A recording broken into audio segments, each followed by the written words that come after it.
Hi, Karen Curry Parker here with your weekly Human Design Evolution Report.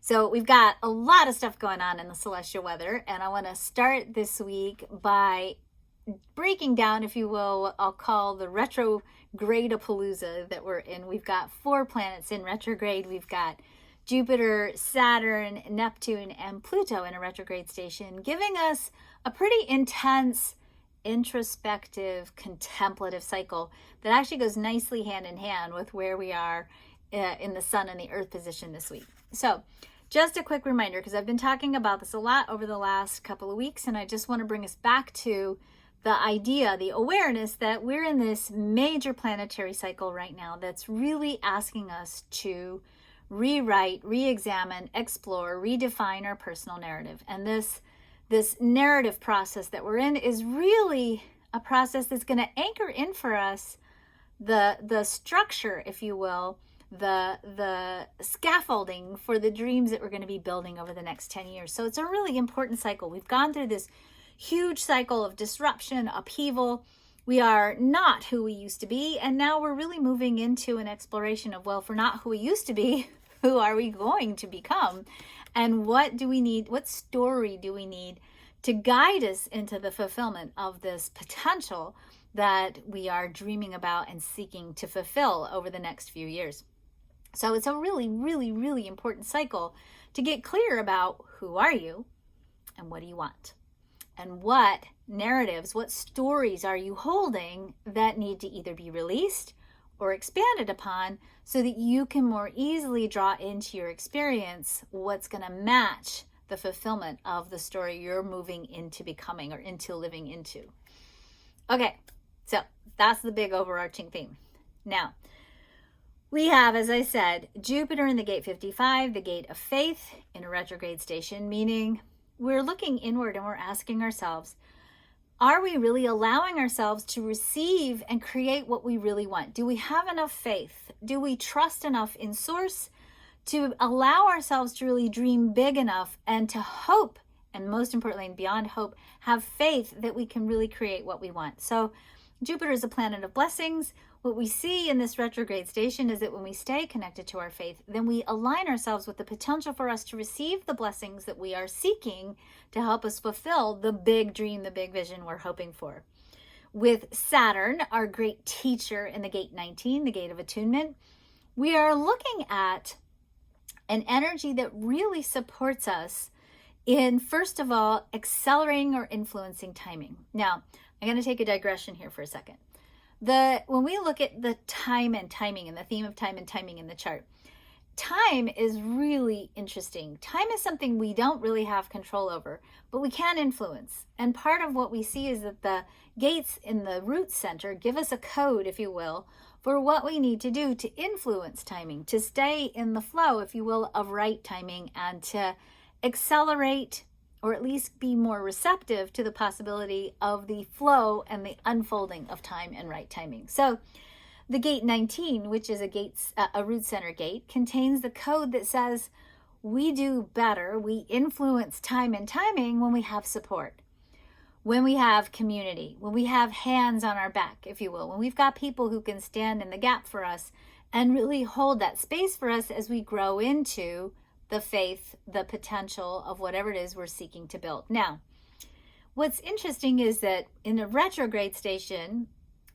and especially a retrograde station with Jupiter in this 55, this faith position, and Jupiter and Saturn dance together kind of nicely. The lessons of Saturn bring the blessings or the rewards through the pathway that Jupiter lights up. So what we see is that when we create relationships that are rooted in our own sense of worth, our own value, and reflect back to us the things that we hold valuable, our own values, then we are given the support that we need to deepen and activate more fully our faith. We are placed in community, if you will, with others who do lift us up, who hold us up, who can help us hold the energy of faith, even when we sometimes struggle to believe ourselves. So this relationship piece in this Jupiter-Saturn dance is very, very important right now, because it's not just about cultivating relationships that reflect your value and your values, but also making sure that we recognize those relationships, we tap into them, we dial into them, and we recognize that those relationships are an essential part of preparing the way, if you will, for us to get what we want.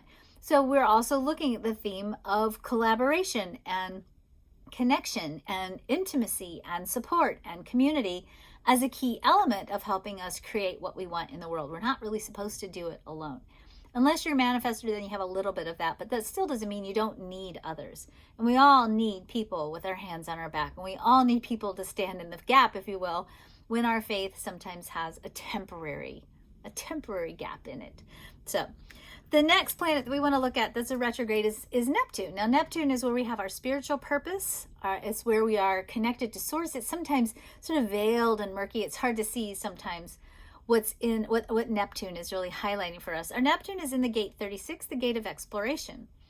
I love this position for Neptune because what it really says is that when we hold a vision of what we want, when we are holding a vision that is rooted in faith, because this theme is coming up for us in a couple places in the chart, when we're holding this vision and we really tend to this vision, I mean, we really do those practices that we know that we need to do as part of cultivating our vision. We visualize, if you will, or I don't visualize per se in my head, but I actually have a dream book, right? A book where I put pictures of all the things that I'm really exploring and intending to have as part of my life experience. You know, when we're holding those visions and we're really holding the frequency, the note, if you will, of the energy of those visions, then those visions show up.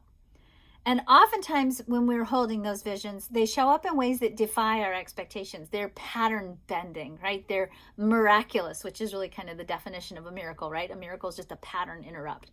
We have the potential with this to experience a massive amount of disruption in our old patterns. And that disruption really promises to bring us to the edge of new potentials, new experiences, new possibilities. And this is so essential for us right now as we are deepening our skill set in faith. As we are learning to create with more alignment with what's possible for us, for what we need, for what we want. So this pattern interrupting energy that Neptune is highlighting for us is really helping us tap into new ways of being connected, new ways of tapping into source, new ways of experiencing the fulfillment of our dreams and our vision. With Pluto in the 61, we've talked a little bit about this the last couple of weeks. The 61 energy gives us this big, broad perspective, right? It's the gate of wonder. And that gate of wonder helps us really identify that the bigger, more, I'm not going to say naive because it's not naive, but delusionally confident perspective that helps us see that everything is actually happening for us, not to us. Which means we're given the opportunity through our perspective to really see where sometimes the pain of our past has actually not been a curse. It's actually been an important catalyst for our growth and expansion. And that sometimes those painful experiences are artifacts of old belief systems. And that when we reframe those as something that has been shown, reflected back to us for the sake of our own realignment, we have the possibility to transform those narratives of victimhood, those narratives of settling into awarenesses that allow us to see that actually we're pretty divinely guided and we're pretty supported, even though it might look this way in its inception, that as we travel through the journey of our experience, we begin to see that those experiences played an important role in forging who we are and forging our direction forward. So all of these sort of inner contemplations go nicely hand in hand with our sun and the earth this week, and it'll also help us really continue our exploration of Mercury. We're still in the shadow of Mercury until July the 7th. And in the shadow of Mercury, we're kind of going back and redoing all the themes we were exploring during our Mercury retrograde cycle that just ended last week. And this week, Mercury's in the 45, inviting us to explore, in the conjunction of all this other stuff we've been talking about, our own sense of fulfillment. And when I say fulfillment, I mean our own ability to share who we are and what we have in a sustainable way. This is a place where we have power. This is a place where power lives in the chart, but we don't have power if we're not sustainable. If we're giving from our cup and constantly going through boom and bust cycles of whatever's in our cup versus allowing our cups to stay in a state of fulfillment and giving from the saucer the overflow, then when we're giving from the saucer, we have the ability to stay consistent and consistently connected to our value, our resources, our energy, our integrity.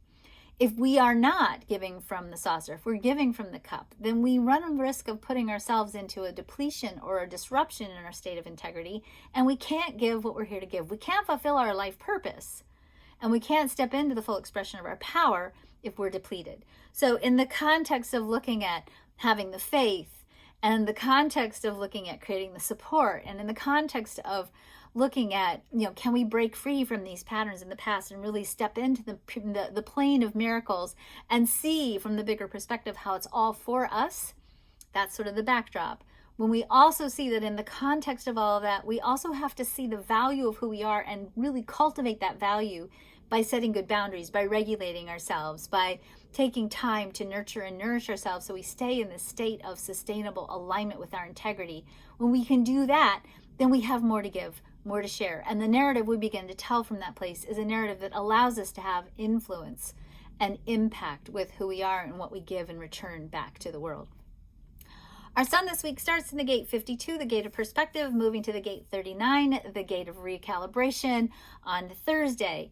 This energy sort of follows up on this cross the vessel of love midpoint in the creative cycle that we went through last week that allows us to really get, again, a bigger perspective on what's going on. It's also a very important exploration because this is a root center gate, so more codes for influencing right timing. Really invites us to look at, is there anything in our life right now that's disrupting our focus, that's causing us to get distracted and to stray away from where we really need to be putting our energy? So a good time at a very practical level to really make sure that your daily practice isn't one that has distraction, is immune to being penetrated by outside distracting forces, so that you can stay the course and stay focused and stay centered on what it is you want to create, and even focused on holding the energy you want to be holding. We move to the 39 on Thursday, which gives us, again, root center code, the information we need to really check in to see what happened. What do we need to do to deepen our faith? How do we need to stay strong in our faith and build a deep relationship with Source as our source? The earth grounds us this week, starting the week in gate 58, the gate of the joy of life, the joy of mastery, and really invites us, again, root center energy, code for right timing, asks us if what we're doing really brings us joy. Are we creating in our joy? Are we creating around the things that really matter to us, that light us up? If we're compromising on joy, we actually slow the speed down at which we create, right? So we are designed to amplify our speed and to amplify our creative capacity when we create with the energy of joy. We move on Thursday to the gate 38, the gate of the visionary, that says we also speed up our influence timing when we're doing what's really meaningful for us, when we are building towards a vision of possibility and potential, and we know that vision is so big and so important, so precious and so valuable that we're willing to fight for it. We're willing to endure for it. We're willing to stay the course so that we absolutely can bring it forth into manifested form, because we know it's worth it, because we know it's important, because we know it's big enough and vital enough and juicy enough, if you will, to call us forward. So lots of opportunities in this integrative contemplative cycle for us to also really look at our outer reality and ask, how are we engaging with our life? How are we engaging with our practice? Are we really staying true to the things we need to stay true to? Are we holding the vision? Are we getting the support? Are we building towards what's really meaningful for us? Are we living from joy? Are we creating from joy? Are we living with passion? We might think those are fluffy things that are extraneous, but what the chart shows us is these are essential parts of the creative process. And if we want to influence time and timing, we have to stay true to what's good and right and aligned with us. We have to live from our value, and we have to ultimately follow the things that are truly meaningful and share from the saucer, because we are so precious and so valuable. We are, each and every one of us, a unique once-in-a-lifetime cosmic event. And when we take care of ourselves, we have more to give, we have more light to lead with, and we have more we can share with the world to help bring the whole world forward with us into a world of equitable, sustainable, just, abundant peace. That's it. Have a great week. I'll talk to you next week.